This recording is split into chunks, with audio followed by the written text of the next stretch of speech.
outubro de 1501. No Vaticano, um banquete entrou para a história como um dos mais escandalosos da cristandade. 50 prostitutas foram convidadas. Velas iluminavam o salão. O dono da festa era o papa mais poderoso da Europa. Seu nome era Rodrigo Borgia. Como papa, chamava-se Alexandre VI. E ele estava assistindo ao espetáculo ao lado de seus filhos. Este canal explora religiões de todo o mundo. Inscreva-se e ative as notificações para não perder nenhum vídeo. Mas quem era esse homem? Como um espanhol nascido em Valência chegou ao trono mais sagrado do Ocidente? Rodrigo Borgia nasceu em 1431, numa família nobre da Espanha. Seu tio era o cardeal Alfonso de Borja, que viria a ser Papa Calixto III. Com um tio Papa, as portas se abriram. Rodrigo foi enviado a Roma com 18 anos. Estudou direito canônico em Bolonha e voltou transformado. Em 1456, tinha apenas 25 anos quando seu tio o nomeou cardeal. Era o início de uma ascensão meteórica dentro da igreja. Por décadas, Rodrigo acumulou benefícios, riqueza e influência na cúria romana. E também amantes, que mantinha abertamente. Teve uma relação longa com Vanosa dei Catanei. Com ela, teve 4 filhos: Césare, Juan, Lucrézia e Jofré. A igreja proibia o celibato rompido, mas Rodrigo era poderoso demais para ser punido. Ele simplesmente ignorava as regras que pregava. Em 1492, quando o Papa Inocêncio VIII morreu, Rodrigo tinha 60 anos, uma fortuna imensa e a determinação de ocupar o trono papal. A eleição papal acontecia no conclave, onde os cardeais votavam em segredo. Rodrigo usou sua fortuna sem escrúpulos para garantir o resultado. Ele comprou votos, prometeu benefícios, nomeações e dinheiro a cardeais indecisos. Isso tinha um nome: saimonia. Era considerado pecado gravíssimo. Na madrugada de 11 de agosto de 1492, Rodrigo Borgia foi eleito papa por maioria esmagadora. Assumiu o nome Alexandre VI.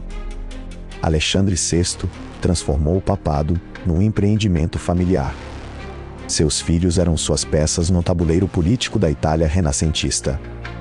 Césare Borgia, o mais velho, foi nomeado cardeal aos 18 anos. Era cruel, ambicioso e brilhante. Maquiavel o usaria como modelo para o príncipe.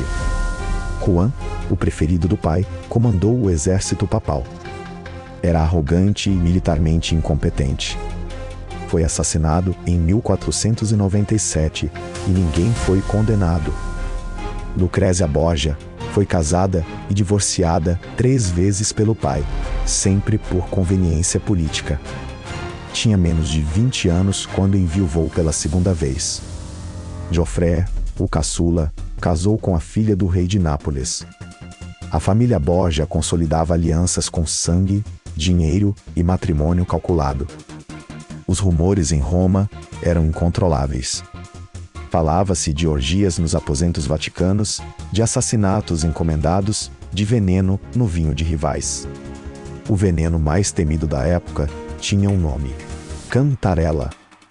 Supostamente, uma mistura à base de arsênio. Os Borgia eram acusados de usá-lo com frequência. Mas é preciso cautela com essas histórias. Parte dos escândalos vinha de inimigos políticos determinados a destruir a reputação da família. O próprio banquete da Castanheira, a festa das 50 prostitutas, é conhecido apenas por uma fonte: o Diário do Mestre de Cerimônias do Vaticano. Seja como for, o contexto era real. A igreja do século XV estava mergulhada em corrupção. O tráfico de cargos era rotina.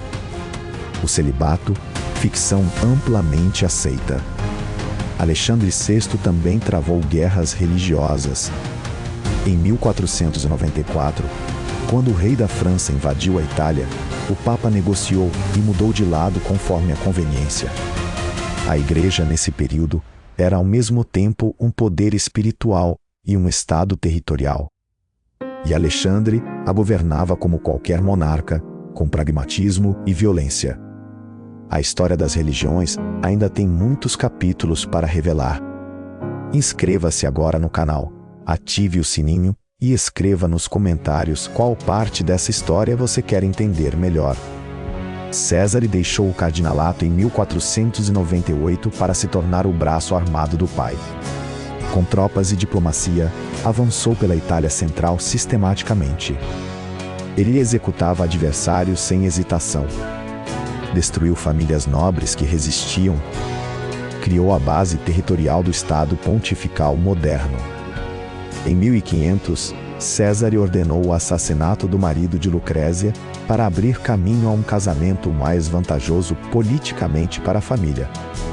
Lucrézia, ao que tudo indica, nada sabia. O crime foi cometido pelos irmãos. Ela foi usada como peça, nunca como cúmplice consciente. Havia também uma outra mulher na vida de Alexandre VI nessa época. Giulia Farnese, chamada Giulia la Bella, tinha 16 anos quando o Papa se apaixonou por ela. Giulia era casada com outro, mas Alexandre a mantinha como amante dentro do próprio Vaticano. Seu irmão Alessandro Farnese ganhou um cardinalato por causa dela. O jovem Alessandro Farnese foi chamado de Cardeal Saia, porque devia sua nomeação às saias da irmã. Décadas depois, ele seria Papa Paulo III. Em agosto de 1503, Alexandre VI participou de um banquete. 2 dias depois, estava com febre alta, vomitando e com sinais de envenenamento. Alexandre VI morreu em 18 de agosto de 1503, com 72 anos. A causa oficial foi febre. Os rumores de veneno foram imediatos e se espalharam rapidamente pela Europa inteira. Diziam que o Papa havia envenenado por engano o vinho que ele mesmo pretendia dar a um cardeal rico. Uma armadilha que voltou contra o armador. Historiadores modernos apontam malária como causa mais provável. Havia um surto em Roma naquele verão. Mas o mistério permanece aberto até hoje. Com a morte do pai, o poder de Césare evaporou rapidamente.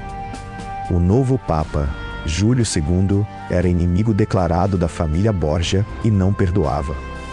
Césare foi preso, fugiu para a Espanha e morreu numa emboscada em 1507, com 31 anos. O império que havia construído durou menos que uma geração. Lucrézia, ao contrário dos irmãos, encontrou paz.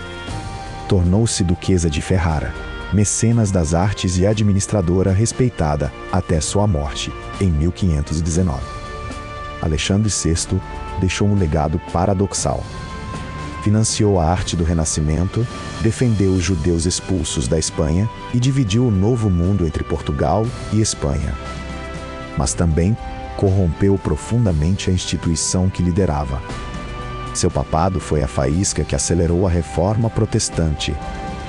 Martinho Lutero, poucos anos depois, usaria os escândalos Borgia como evidência viva da podridão de Roma. Sem Alexandre VI, talvez não houvesse reforma. A questão que fica é mais profunda do que os escândalos em si. Quando a instituição mais sagrada do Ocidente serve apenas aos interesses de uma família, o que resta do sagrado? Essa pergunta ecoou por séculos depois dos Borgia e ainda não tem resposta simples. O nome Borgia tornou-se sinônimo de poder sem escrúpulos. Séries, romances e filmes os retratam até hoje. Mas a história real é mais complexa e mais perturbadora. Se este conteúdo está fazendo você refletir, inscreva-se no canal, ative o sininho para não perder os próximos episódios e deixe seu comentário. Você concorda com esse vídeo? Os Borgia nos ensinam algo sobre o poder. Ele corrompe, mas também constrói. Às vezes, os dois ao mesmo tempo. E cabe a cada geração decidir como julgar isso. Antes de sair, vamos revisar o que aprendemos.